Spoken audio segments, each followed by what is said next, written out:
तो एक छोटी थी एक बड़ी थी, तो उसने एक छेद कर दिया। तो उसने कहा एक छेद किया, दूसरी बिल्ली कहां से निकलेगी? तो उसने कहा कि दूसरी छोटी तो बड़े छेद में से निकल जाएगी ना, बड़ी छोटे छेद में से नहीं निकल सकती, इसलिए मैंने एक छेद कर दिया बड़ा। बोले मैं नहीं मानता, कैसे निकल जाएगी? नहीं निकल सकती। अगर निकल जाएगी साहब, बहुत बहस हुई कि निकाल के बता। समझ में आया ना आपकी में? तो हमें वो महामूर्ख दिखता है ना, कितना मूर्ख है। अरे इस छेद में से छोटी और बड़ी दोनों बिल्लियां निकल सकती हैं, बड़ी निकल सकती, छोटी नहीं निकल सकती। वो कह नहीं निकल सकती, निकाल के बता तू।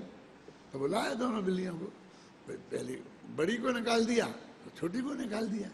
निकल गई ना साहब, पागल है, कहाँ निकली? उसने क्या कहा? Time is a fact. उसका जवाब क्या था मालूम आपको? क्या अर्थ है इसका? इन बिल्लियों को घूमने थोड़ी जाना है। जब कहीं घर में ऐसी गैस लीक हो जाए कि जिसकी वजह से उनका दम घुटने लगे और उन्हें भाग के निकलना हो, यदि आधा सेकंड की देर हो जाए तो फिर वो बेहोश हो जाएगी, तो फिर वो निकल नहीं सकेगी। तो दोनों को एक साथ निकलना चाहिए। उसे क्या जवाब था? Time is fact. अरे समय, असली कीमत तो समय की है। इतना समय कहाँ है कि जब एक निकले और उसके बाद दूसरी निकले। ये इमरजेंसी एग्जिट लिखी रहती है सर जगह, तो ये मेन गेट जिससे हम आए हैं उससे नहीं निकल सकते सब जने। 2 गेट तो वो बनाए हैं और 10 गेट इमरजेंसी एग्जिट बनाए जो कभी खुलते नहीं है। क्यों? रेल के डिब्बे में रहती ना खिड़कियों में इमरजेंसी एग्जिट। क्या मतलब? कि जब इमरजेंसी आ जाए तो उस वक्त इसमें जितने आदमी हैं वे उतने आदमी आसानी से निकल जाएं और खतरे से बच के, उसका नाम है वो व्यवस्था होती है। हर बात सोच सोच के बनाई जाती है। एक रेल का डिब्बा होता है 3rd डिवीजन 3rd क्लास का, उसमें 72 सीटें होती हैं और 4 होते हैं लेटरिन बाथरूम। वे 18 पर एक मानते हैं 3rd क्लास के लोगों को, लाइन से लगे रहेंगे बेटा। लेकिन अगर 1st क्लास होता है ना तो 5 सीटों में 6 सीटों पर 4 सीटों पर एक लेटरिन बनाई जाती है, 18 पे नहीं। हाँ क्या फर्क पड़ा, क्या फर्क पड़ गया? अपने घर में 4 बेडरूम है और एक लेटरिन बना दी, अब लाइन से खड़े रहो, एक 2 बेडरूम में लेटरिन हो गई। छात्रावासों का नियम है कि 10 छात्रों पर क्या नियम है, इतने छात्रों पर एक लेटरिन बनाई जाती है। समझ गए ना? क्योंकि नहीं तो लेटरिन हो जाएंगी। 250 छात्र और 250 लेटरिन। मेरे कहने का अर्थ ये है कि इसमें सारे हर चीज में गणित है। तो टाइम इज फैक्ट, टाइम को लगा करके ये सारी चीजें इस पर विवेक पर निर्भर करती हैं। तो वो हर एक कोई समझता नहीं है और वो बेवकूफ लगते हैं वो लोग, वैज्ञानिक लोग, फिलोसफर लोग।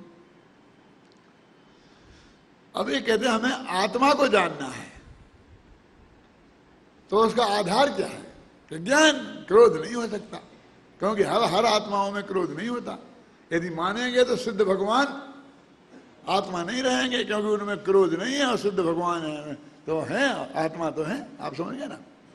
तो क्रोध को आत्मत्व का आधार नहीं माना जा सकता, ज्ञान को आत्मत्व का आधार माना जा सकता है।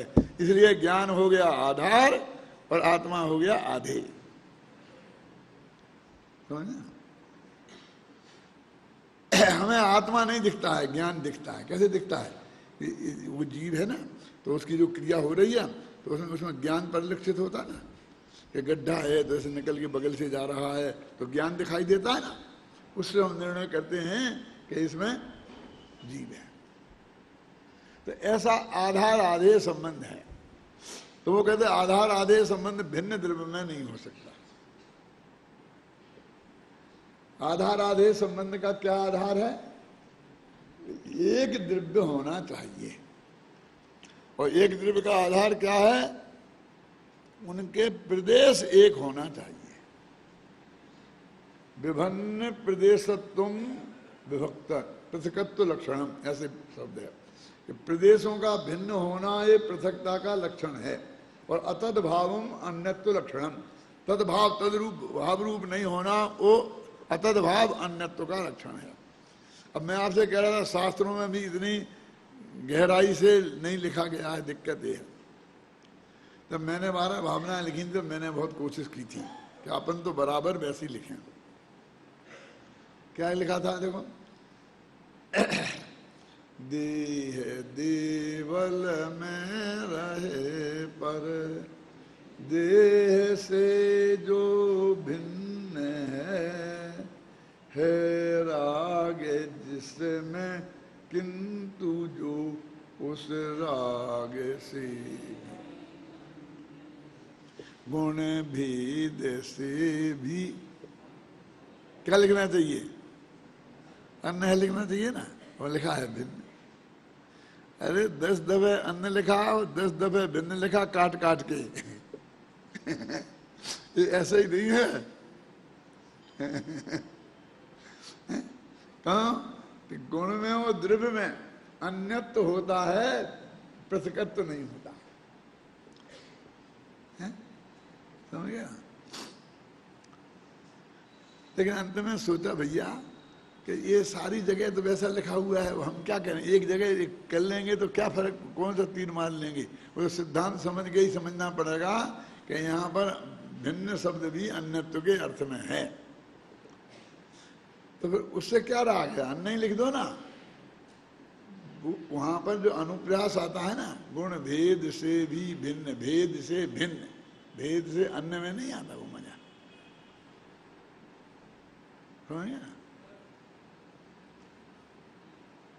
ये तो हर एक को एकदम ख्याल में आएगा, बोलने में फर्क पड़ेगा, उच्चारण में आनंद आएगा, सुनने वाले को कर्ण प्रिय रहेगा, और वो तो अंदर कौन समझेगा, और सब जगह तो निभा ही नहीं सकते। अब आपको कितनी सावधानी जरूरत है स्वाध्याय करने में कि चाहे अन्य शब्द लिखा हो, चाहे भिन्न लिखा हो, चाहे पृथक लिखा हो, लेकिन आप यदि वो दो द्रव्य अलग अलग हैं तो उसका अर्थ तुम पृथक समझना, और दो द्रव्य एक ही द्रव्य के अंदर गुण भेद में पर्यायों में भेद बताया गया है तो उसका अर्थ तुम अन्य समझना। ये हमारी जिम्मेवारी है, एक एक शब्द पर कितनी सावधानी अपेक्षित है। तो लोग कहते प्रणताई की क्या जरूरत है, बस सीधा आत्मा का अनुभव कर लो। मैंने कहा बेटा तुम्हें जरूरत नहीं, अमरचंद को थी, कुंद कुंद को थी। अरे वो तो उन लोगों के लिए लिखा है कि जो बेवकूफ है, जिनमें अकल ज्यादा नहीं है, तो घबराओ मत, तुम ज्यादा उलझो मत, और तुम सीधे अपने आत्मा के कल्याण में प्रवृत्ति करो। वो अज्ञानियों के लिए जो बात कही है, तुम इतनी दुनिया में इतनी अकल रखता है, हर बात की बाल की खाड़ निकालता है, और यहाँ पर जरूरत नहीं कहता है, हैं? क्या करेगा इस बुद्धि का? जो हमारे पास बुद्धि है इसका करेंगे क्या हम? टोडरमल जी ने लिखा है उसमें कि ज्ञानी जन तो इसी में तो हमको अपने उपयोग को लगाना है, इसकी बारीकी में नहीं जाएंगे तो स्थूल स्थूल में क्या कहाँ लगाएंगे हम। लेकिन बे घबराए नहीं, समझ गए ना?